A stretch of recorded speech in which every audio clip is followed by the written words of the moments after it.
You're listening to the Huddle Up Podcast with Chad Jensen and Zack Kelberman. Join Broncos Country's deep divers at milehighhuddle.com and sound off. And now it's time to drop some knowledge.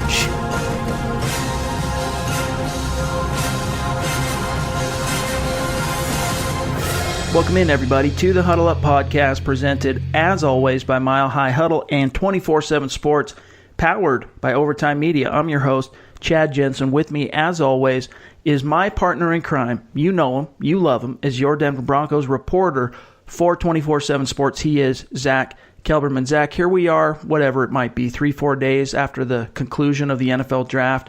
Still, John Elway is yet to pick up that phone, apparently, and call Chris Harris.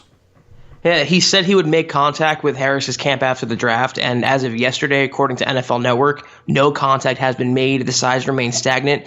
Chad, this could drag on a while. I mean, a lot of Broncos fans thought after the draft they didn't take a cornerback, they didn't trade him, that a deal was going to get done right away. But this could drag on through May, through even the mandatory camp next month. So there's no end in sight as of right now. I've been trying to warn fans that, don't go out and, the sky's not falling, in other words, because Elway, even if this lasts into the late summer, that's kind of Elway's MO, brother. I mean, again, pointing back to Von Miller, pointing back to Brandon Marshall, even though the Marshall one wasn't contentious, the way it's kind of started here with Harris, the way it had been with Miller and even DT a little bit. Marshall wasn't contentious, but it still waned into the late summer before Elway basically. And who was it? I can't think of it now. It's Champ. Hello. He said that, look, Elway doesn't pay a guy till he has to. Right. And right now, the rubber isn't really meeting the road because everything so far has been voluntary. Then we got rookie minicamp coming up in a week and a half, whatever it might be.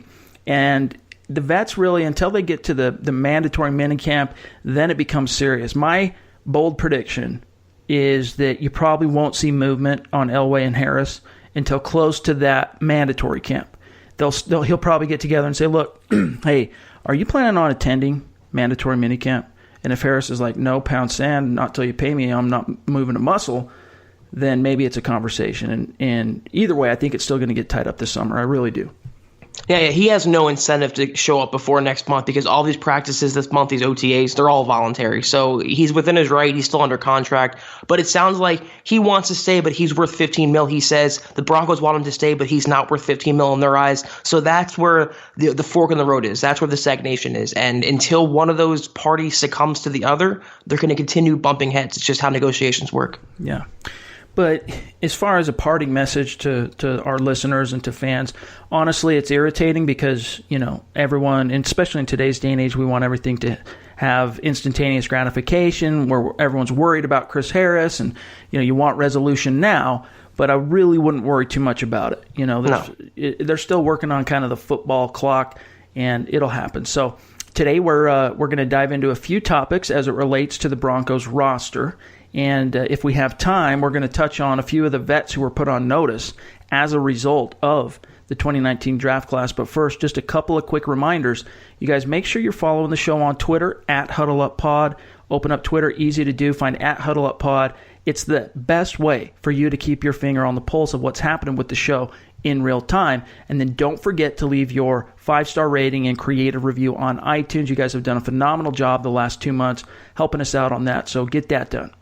All right, Zach, so let's talk about something that I think is on the minds of at least those of us here at Mile High Huddle 24/7 Sports, and that is the spots, the roster holes that Elway was not quite able to fill with the 2019 draft. And I don't think it's fair to really count the college free agents toward these holes because they really are such unknown quantities. I mean, we can at least factor them in terms of the conversation, but if you're really trying to project out, it's hard to say, that Joe Dineen, for example, the undrafted rookie linebacker, solves Denver's off-ball linebacker hole, right? So let's go through and talk about the 5 roster holes as we see it that are still an issue for the Broncos post-draft. And it's impossible, right, Zach, to fill every hole in a draft. Yeah, it's you can't do it. I mean, you can do your best. The Broncos only had 8 picks, and they had a lot more holes when you think of backups and starters. You just can't do it. I think he did well for the capital that he had to work with. Went into the draft with 8 picks, came out with 6 selections because of his maneuverings, plus he added a 2020 third rounder, John Elway, to next year's haul. So that'll be paying dividends on down the road. But we'll go through these. This isn't necessarily in any particular order, but let's talk about the first one since I've already mentioned it. Off-ball linebacker. So first and foremost, projected starters, Todd Davis, Josey Jewell. And then you got your depth, which is Joe Jones, Alexander Johnson. You got Keyshawn Bierria, one of last year's late-round picks. And then, of course, the college free agent guys. How are you feeling about, currently as it stands, Zach, the off-ball linebacker depth for the Broncos? The depth is okay, but it's mostly unproven. You also have Justin Hollins in there working at ILB. He's also a natural OLB. I'm not crazy about this position. I thought the Broncos should have prioritized it a little more, but obviously they didn't sign anyone in free agency. They didn't draft anyone. They didn't trade for anyone like Darren Lee. Fangio really believes he has the tools to work with at this spot, and he thinks based on his coaching and the coaches around him, he can mold some of these younger players like Alexander Johnson or Joe Jones. I would prefer to have a stud in that inside linebacking core, not Josey Jewell or Todd Davis. I mean, an actual stud like one of the Devons.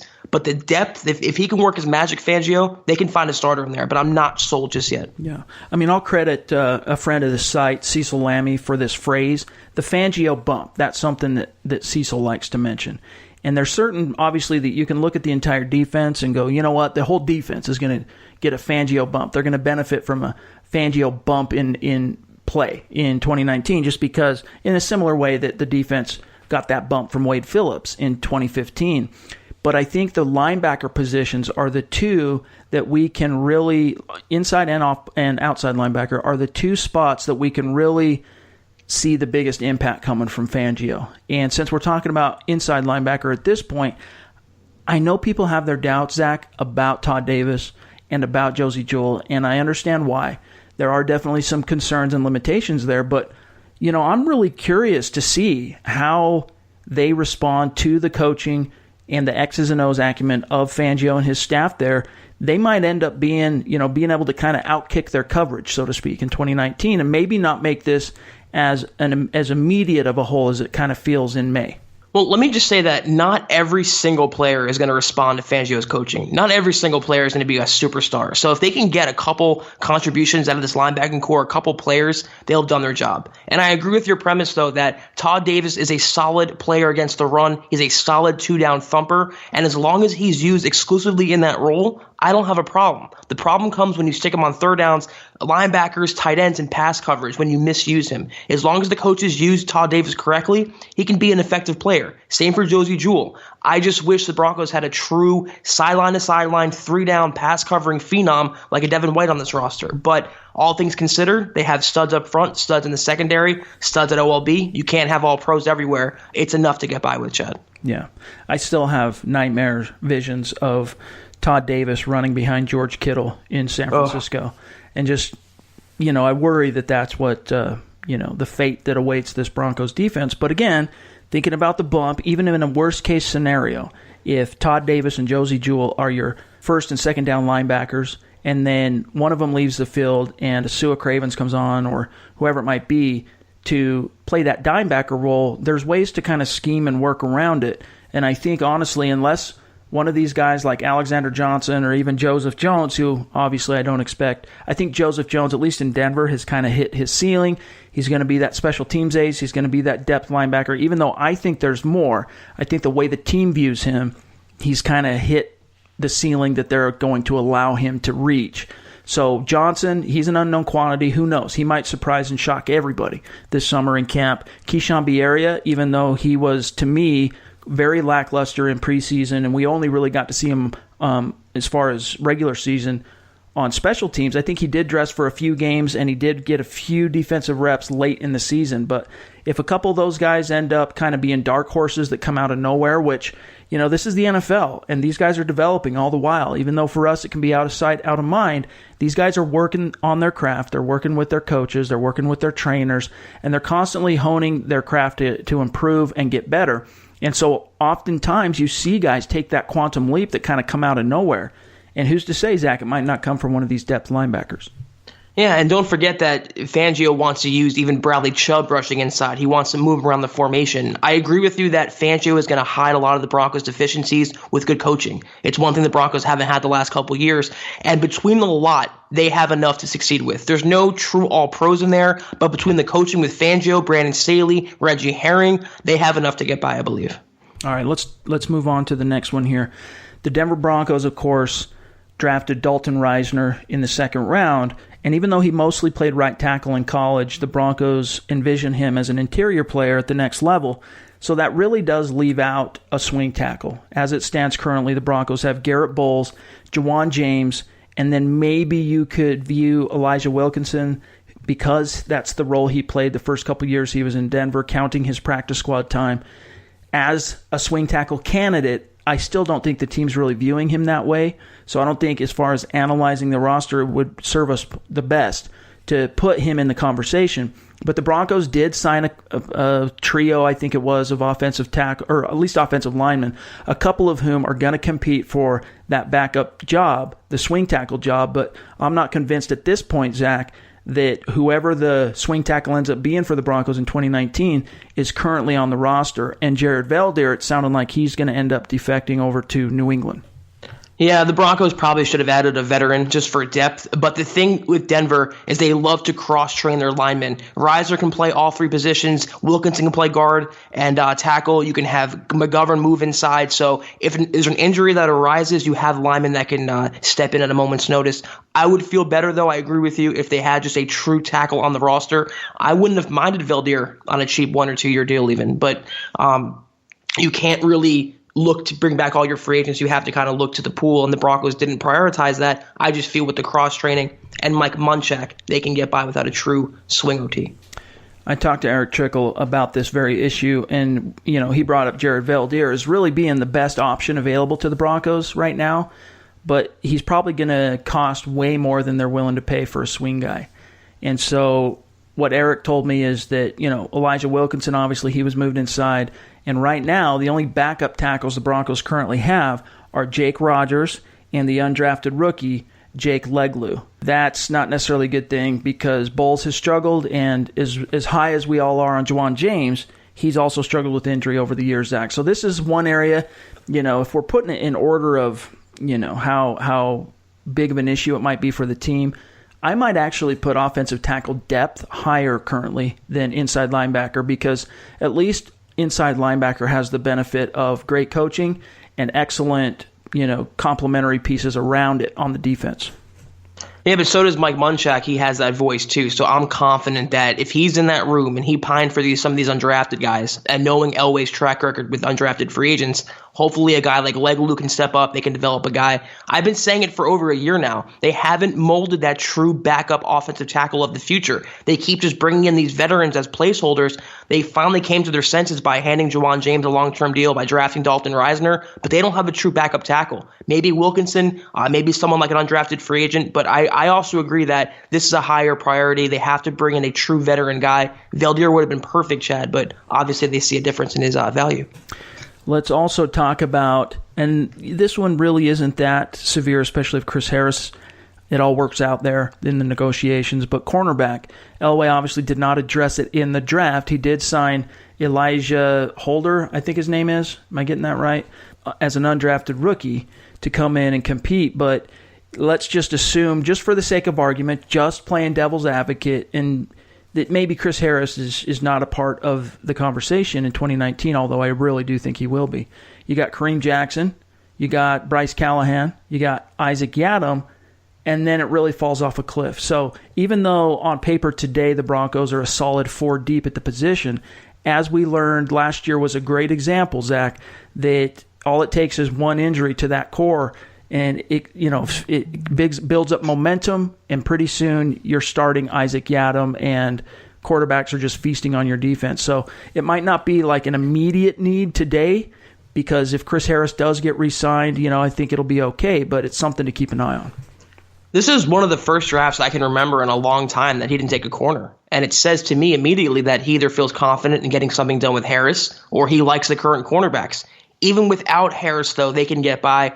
I would prefer another position where they'd add a veteran, maybe like someone like Kayvon Webster, perfect veteran insurance there. But even if Harris is not a part of the picture, you have two starting solid cornerbacks and a corner in Yadam that I feel could thrive with Fangio's coaching. And also, don't write off Devontae Bosby. I think he can make something in camp with Fangio. So let's assume Harris is out of the picture. This is still a passable group. With Harris, though, there is nothing to worry about. They don't need any depth at all, and I think the draft reflected that. Good point. I totally spaced Bosby because he was playing number one corner in the initial voluntary minicamp because Harris was holding out and they had Kareem Jackson at safety and Bryce Callahan. They were playing it safe with him on the foot. So, and who knows, maybe he's going to turn out being a gem, Devontae Bosby. But so much of this right now is just unproven, unknown quantities as it relates to the NFL.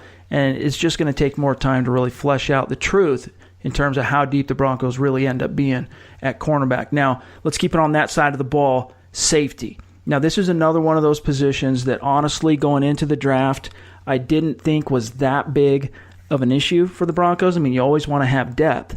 But if you look at the depth chart here, you got Justin Simmons at the top. We'll just include him for the sake of the conversation.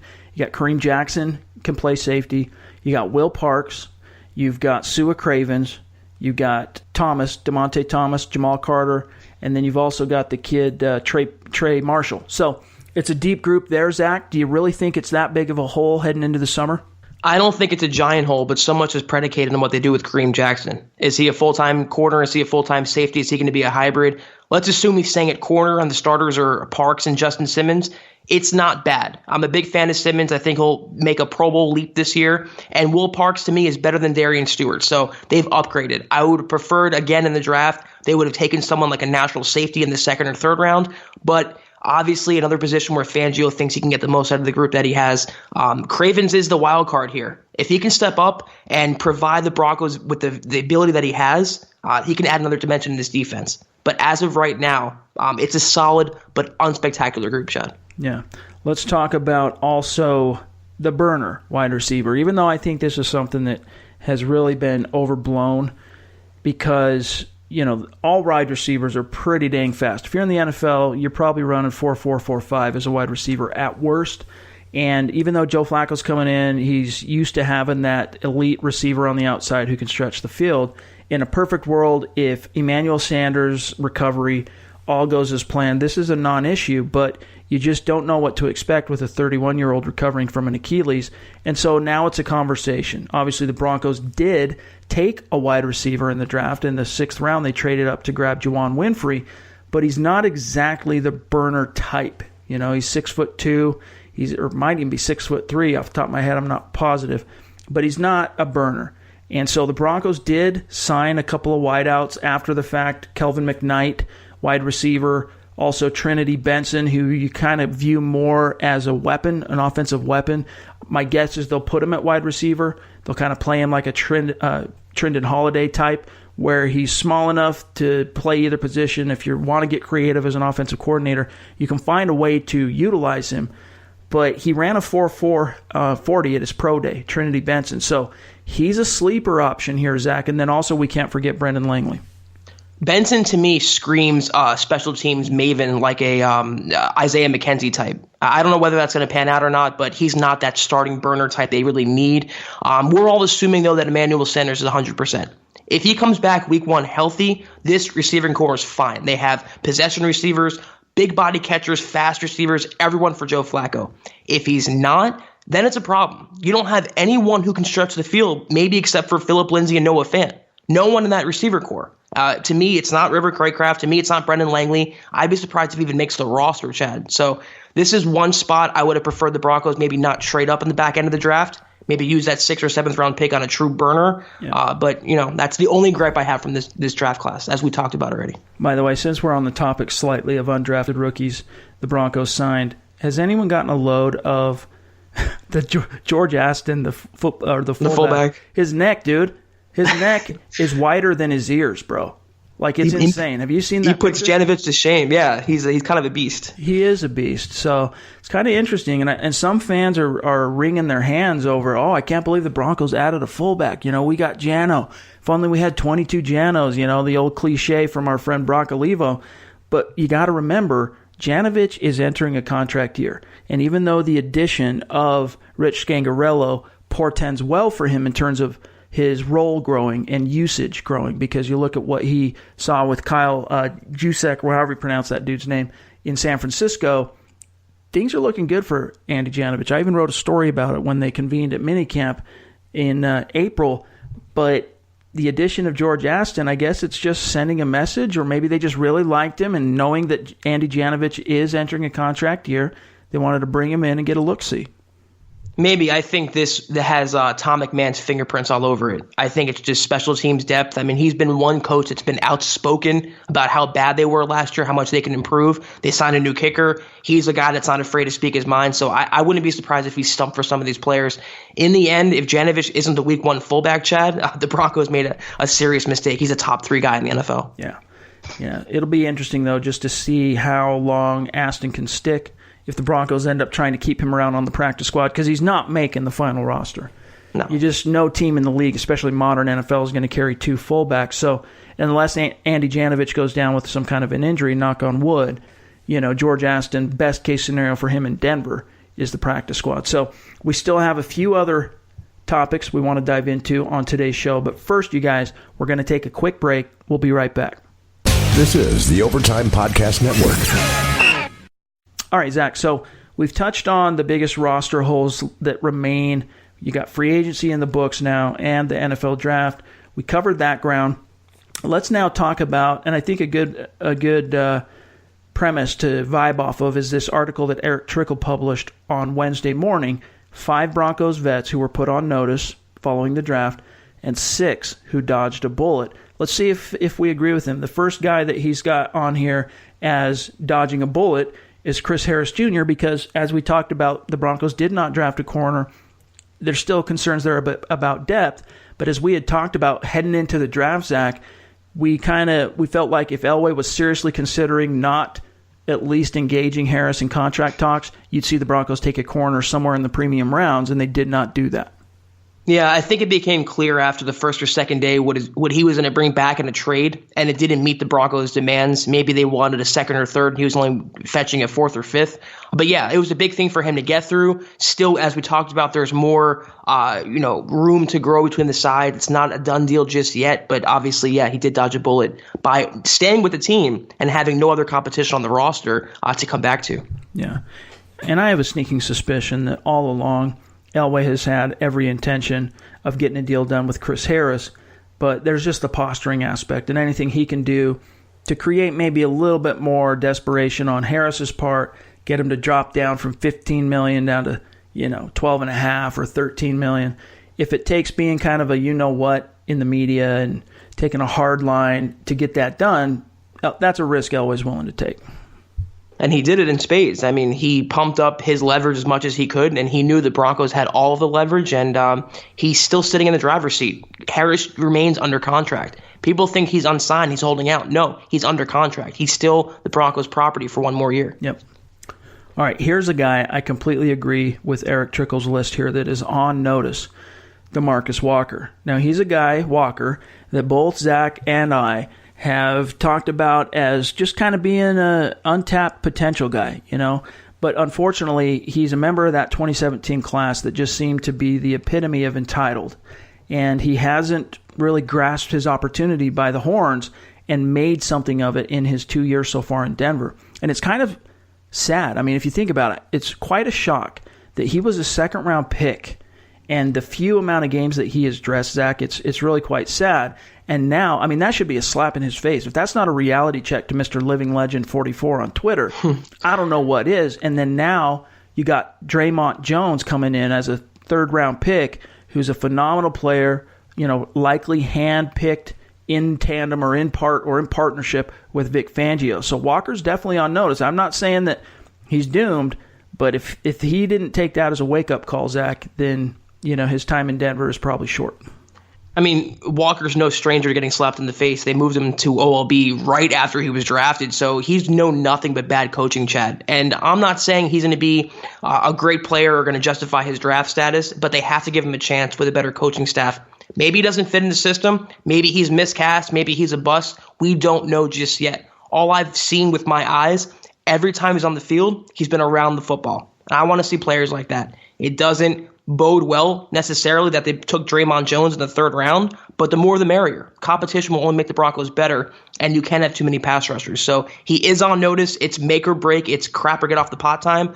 I am looking forward to see, though, what he can do when given the chance. He hasn't had the chance yet. And one good thing for Walker's prospects is he never really was a good scheme fit for what the Broncos were running the first 2 years he was in Denver. He fits much more naturally with what Fangio's going to run in that 4-3 under. So I think there's a role for him in the fact that the Broncos starting 3 defensive linemen in Derek Wolfe, Shelby Harris, and Adam Gotsis are all entering a contract year. The Broncos have to, as they structure their roster here at the end of the summer, they have to make decisions, hedge against the future.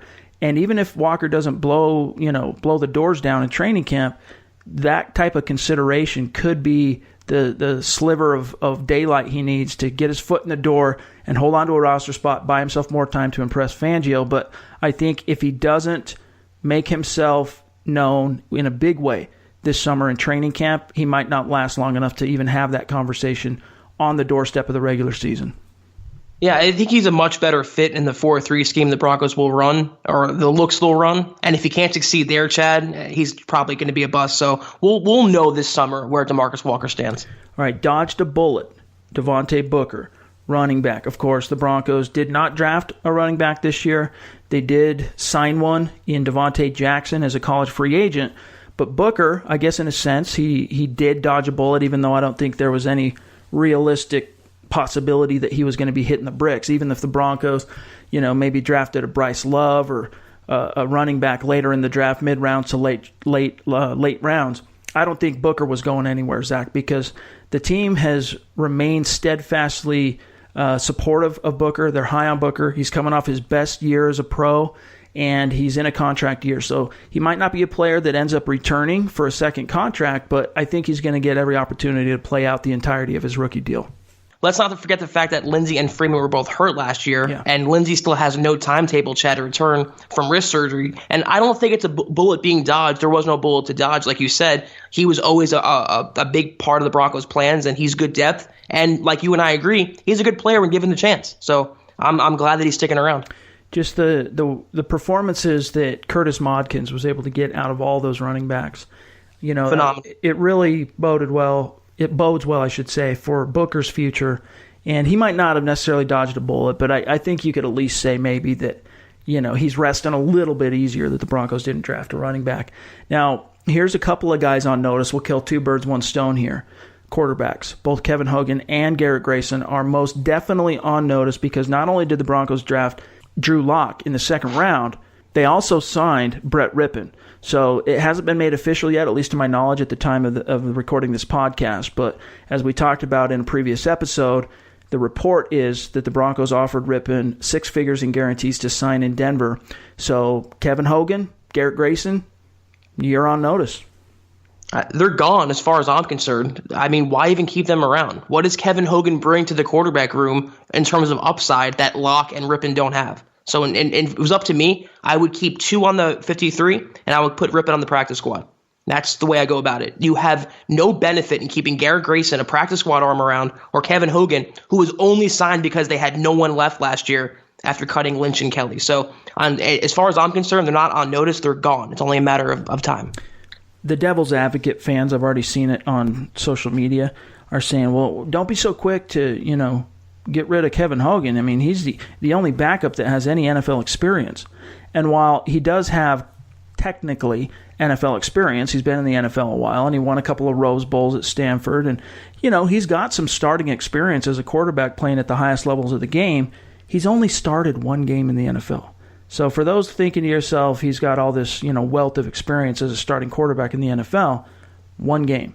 So Kevin Hogan, he's going to get more of an opportunity to prove himself, but I agree with you that you don't even have to write it in pencil. You can write it in pen that both Kevin Hogan, Garrett Grayson, 4 months from now, they're not going to be Broncos, Zach.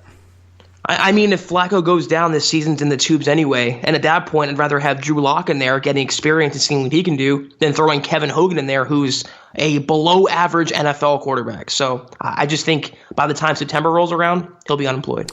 All right, here's a guy that Trickle says dodged a bullet. Ron Leary. Now, here's his justification. He says, Leary has missed 15 games in 2 seasons with the Broncos, and he's expensive. Denver could have looked into getting multiple offensive linemen to build their offensive line, but they came away with only one. Leary still has time in Denver and got handed a rope. Now, what he does with it and whether he can stay on the field will seal his fate beyond this season. So maybe this is another one similar to Devontae Booker, where he might not have necessarily dodged a bullet. I don't think a bullet had been fired, but he can rest a little bit easier. But so much of that, Zach, has already been determined by that injury guarantee. Well, I mean, did he dodge a bullet? The Broncos did draft an interior lineman, and he could play guard if possible. So maybe he is on notice. He has ended the last couple years on IR. He hasn't shown he can stay healthy. When healthy, he's a great player. I think he can be a Pro Bowler this year with Mike Munchak, but I think he is a little more on notice than Trickle let on there. If he struggles or goes down, they'll put Reisner in there, McGovern, Sam Jones. So he's going to have to really stay healthy and play well and consistently to keep his job. And the Broncos traditionally throughout Elway's front office tenure have been loath to carry dead money.